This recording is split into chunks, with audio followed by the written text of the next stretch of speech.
2024 যারা ANM GNM পরীক্ষায় বসতে চলেছ তারা প্রত্যেকে জানো টোটাল 6টা সাবজেক্টের উপর বিবেচনা করে এএনএম জিএনএম পরীক্ষা হয়ে থাকে, যার মধ্যে সবথেকে বেশি মার্কস এসে থাকে লাইফ সায়েন্স সাবজেক্ট থেকে।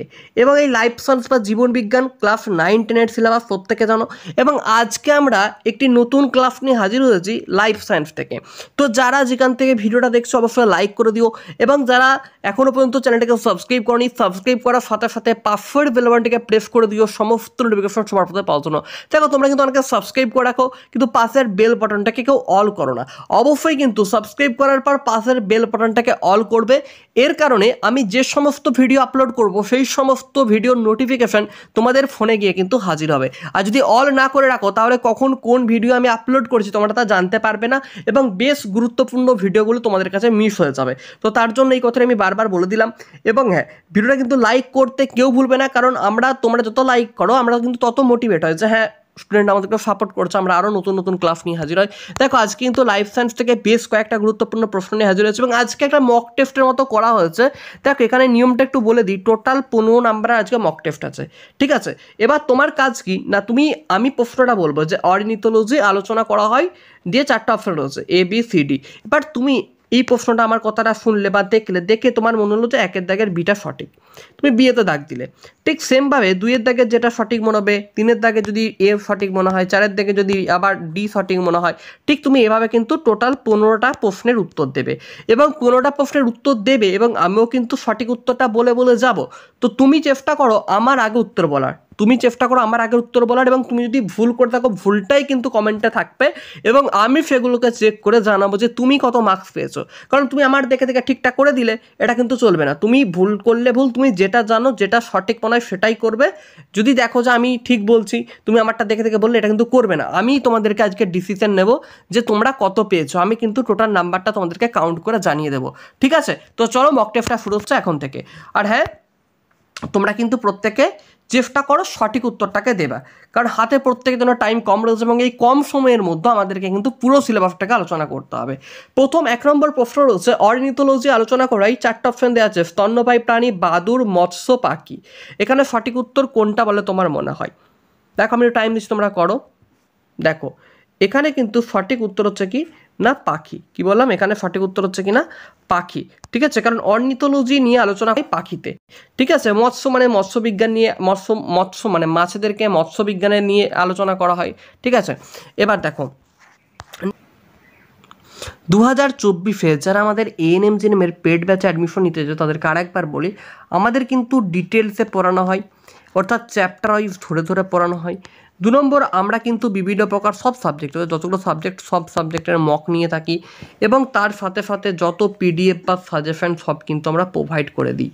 এবং তোমাদের লাইভ ক্লাস এবং রেকর্ড ক্লাস থাকছে, এবং ক্লাসের টাইম থাকে সন্ধ্যা 7:45 থেকে। যারা জয়েন হতে চাও নিচের ডেসক্রিপশনে যে নাম্বার আছে ওই নাম্বারে কন্ট্যাক্ট করো, অথবা দেখো স্ক্রিনে একটা নাম্বার আসছে এই নাম্বারে কিন্তু অবশ্যই কন্ট্যাক্ট করো যদি তোমার 2024 একটি এএনএম জিএনএমের গভর্নমেন্ট কলেজ দরকার হয়ে থাকে। নেক্সট প্রশ্ন, মানুষের গমনের সময় হাঁটু ভাঁজ করতে সাহায্য করে কোন পেশি? টোটাল কিন্তু 4টা অপশন দিয়েছে। একটা দিয়েছে ল্যাটিসিমাস ডসরি, অ্যাবডাক্টর ম্যাগনাস, গ্লুটিয়াস ম্যাক্সিমাস, তারপর দেখো গ্যাস্ট্রোকোনেমিয়াস। তোমরা যেটা সঠিক উত্তর কেউ যদি জেনে থাকো অবশ্যই বলতে পারো। তার আগে তোমাদেরকে জানতে হবে এটা কিন্তু মানুষের চলন গমন, অর্থাৎ ক্লাস 10-এ একটা টপিক আছে চলন গমন। এই চলন গমন চ্যাপ্টারটা যদি আমরা দেখি, এখানে তো আমরা ভালো করে লক্ষ্য করে দেখতে পাবো মানুষের যে চলন সেই চলনে বেশ কয়েকটা পেশি কিন্তু সাহায্য করে। পেশিগুলোর নামে আমি এক চান্সে বলে দিচ্ছি, তোমরা যারা জানো না অবশ্যই কিন্তু খাতায় নোট করতে পারো। 1 নম্বর যে পেশিটা রয়েছে সেটা হচ্ছে কি ফ্লেক্সর পেশি। কি বললাম? ফ্লেক্সর, ঠিক আছে? ফ্লেক্সর পেশি। আচ্ছা, 2 নম্বর যে পেশিটা রয়েছে সেটার নাম কি এক্সটেনসর। কি নাম? না এক্সটেনসর।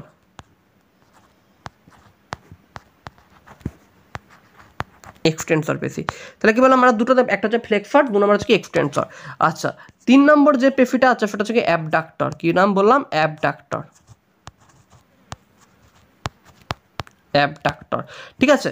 আচ্ছা, 4 নম্বর যে পেশিটা রয়েছে সেটার নাম কি না অ্যাডাক্টর। কি নাম? অ্যাডাক্টর, ঠিক আছে? আমি লিখে দিচ্ছি, তোমার নামগুলো যারা জানো না লিখে নাও, ঠিক আছে? এই পেশিগুলো কিন্তু আমাদের চলন গমন, তো হাত পা নাড়াতে, আমাদেরকে ঘুরে দেখতে, ঘাড় ঘোরাতে, ঠিক আছে? তারপর ধরো আমরা যখন চলি মানে কোমরকে ঘোরাতে সাহায্য করে, এই বিভিন্ন পেশিগুলোর কিন্তু বিভিন্ন রকম কাজ রয়েছে, সব কিন্তু বলে দেবো আজকে। আর তাহলে 4টা পেশি ফ্লেক্সর, এক্সটেনসর, অ্যাবডাক্টর আর হচ্ছে অ্যাডাক্টর। আর একটা যেটা সব থেকে যে পেশিটা লাস্টে কালে রয়েছে সেটা হচ্ছে কি আবর্ত পেশি, ঠিক আছে? কি নাম বললাম? আবর্ত পেশি। এটা হচ্ছে 5 নম্বর পেশিটা, আবর্ত তয়রেপ, ঠিক আছে? আবর্ত পেশি। তাহলে টোটাল আমরা কটা পেশির নাম জানলাম না? টোটাল আমরা 5টা পেশির নাম জানলাম, ফ্লেক্সর, এক্সটেনসর, অ্যাবডাক্টর, আবর্ত এবং অ্যাডাক্টর, ঠিক আছে? এই পেশিগুলো।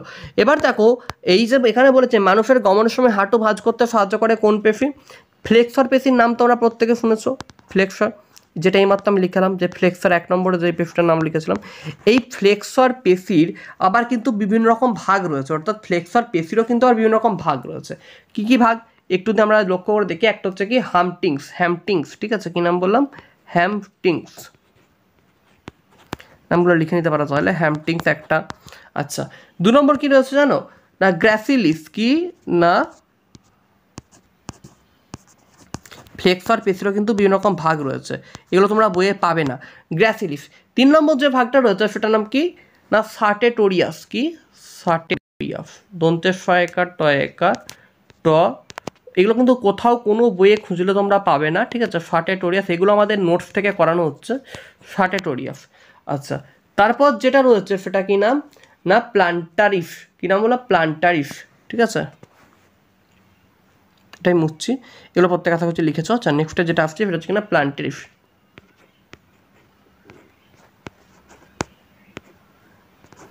পয়লা একা দন্তটা প্লান্টারিস। আচ্ছা, তারপরে যেটা রয়েছে সেটা নাকি পপলিটাস,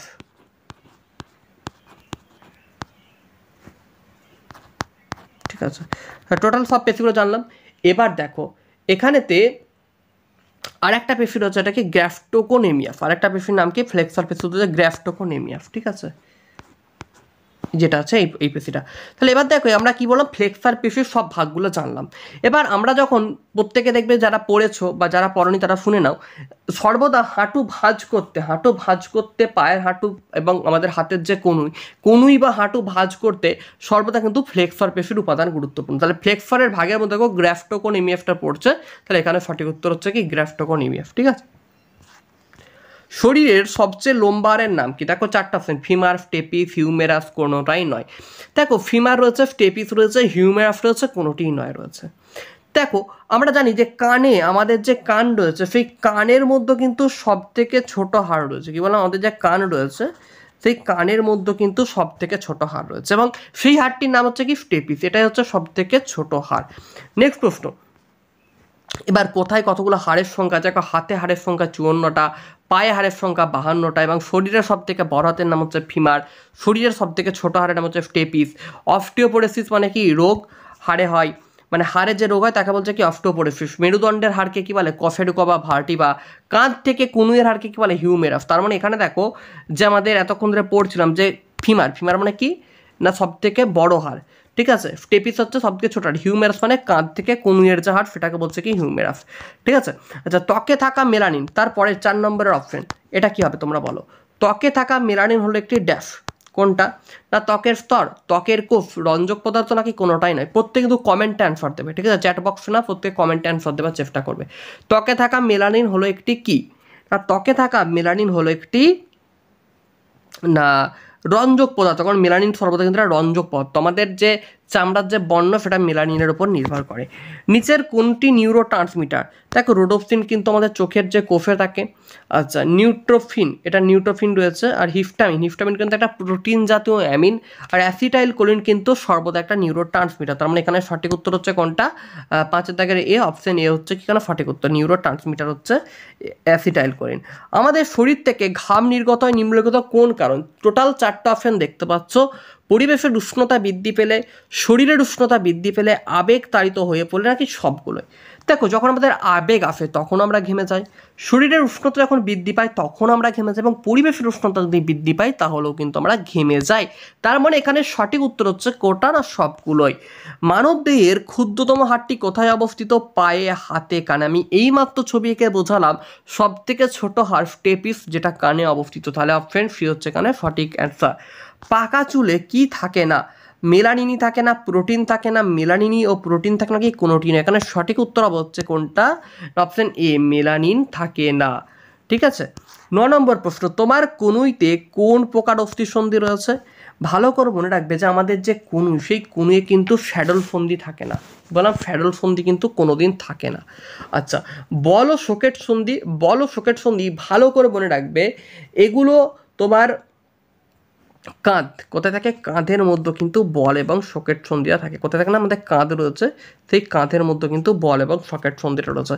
এবং এই বল ও সকেট সন্ধিতে একটা ছবি দেখায়, কেমন ছবিটা জানো, বল এবং সকেট, বলের মতো ঠিক একটা অংশ থাকে এবং এই বলের মধ্যে সকেটটা এইভাবে ঢোকানো থাকে, এইভাবে ঢোকানো থাকে, যেন এই বলটার মধ্যে এই সকেটটা, এটা হচ্ছে বল, এটা হচ্ছে সকেট। ঠিক আছে, এই বলের মধ্যে যেন সকেটটা বেশ ভালোভাবে ঘুরতে পারে, এই জন্য আমরা ঘাড়কে খুব সহজে দেখবে ঘুরিয়ে দিতে পারি। দেখেছো, ঘাড়কে আমরা খুব সহজে কিন্তু ঘুরিয়ে দিতে পারি। তারপর দেখবে তোমরা আমাদের যে কোমরকেও কিন্তু ঘুরিয়ে দিতে পারি, কারণ এখানেতে কি হয়, বল এবং সকেট সন্ধিগুলো অবস্থান করছে। তাহলে বল আর সকেট সন্ধি হলো না, আমাদের কনুই চেয়েছে। মনে রাখবে কনুয়ে থাকে সর্বদা কবজা সন্ধি, কারণ কবজা সন্ধিটা ঠিক এরকম দেখতে হয়। কেমন দেখতে হয় মানে, দেখবে এরকম একটা জায়গা থাকে, ঠিক আছে, এরকম জায়গা থাকে, এটা হচ্ছে কবজা, এই কবজার মধ্যে এরকমভাবে কিন্তু পড়ানো থাকে, কেমন হয় না, এরকমভাবে একটা অস্থি পড়ানো থাকে। এফ সন্ধির তো কবজা সন্ধি এভাবে জোড়া লাগানো থাকে।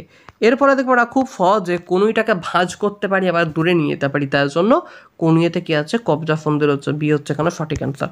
10 নম্বর প্রশ্ন, কনুই থেকে কবজির আগে পর্যন্ত হাড়ের সংখ্যা কিন্তু দুটা হাড় রয়েছে। আচ্ছা, এখানে দেখো আমাদের লেখা আছে যে কনুই থেকে কবজি অব্দি হাড়ের সংখ্যা, দুটা হাড়ের নাম কি? ঠিক আছে, দুটা হাড়ের নাম কি? দেখো টিবিয়া এবং কি রয়েছে, কি নাম না, রেডিয়াস এবং আলনা। কি নাম, রেডিয়াস এবং আলনা হচ্ছে কনুই থেকে কবজি অব্দি হাড়, দুটো হাড়, রেডিয়াস এবং আলনা নাম। তাহলে এখানে সঠিক উত্তর হচ্ছে কোনটা না, রেডিয়াস এবং আলনা। ঠিক আছে, কোনটা না, রেডিয়াস এবং আলনা হচ্ছে এখানে সঠিক উত্তর। তোমরা এখানে সঠিক উত্তর হচ্ছে কি অপশন 2 বি, এবং এখানে অ্যান্সার হচ্ছে কি রেডিয়াস এবং আলনা।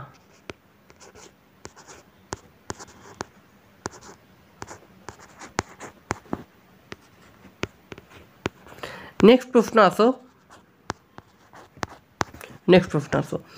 ডায়াবেটিস মেলিটাস কোন হরমোনের অভাবে হয়? ডায়াবেটিস মেলিটাস সর্বদা মনে রাখবে যে ইনসুলিন হরমোনের অভাব হয়।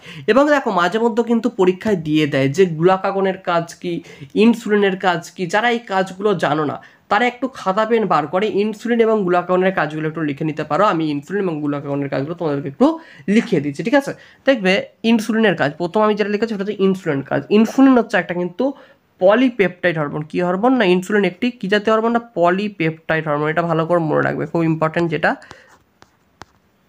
Polypeptide hormone.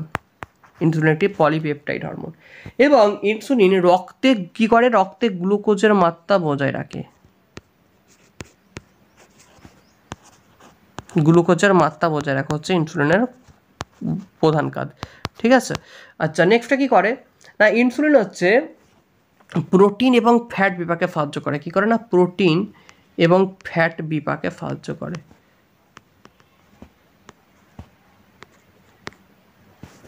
আচ্ছা আমি মুছি, ইনসুলিন একটা কাজ কি না, প্রোটিন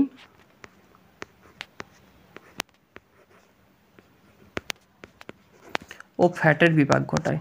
এই দুটো কাজ কিন্তু ইনসুলিনের মনে রাখবে, খুব ইম্পর্টেন্ট এই কাজ দুটো। নেক্সট আমরা যেটা জানবো যে গ্লুকাগনের কাজ কি।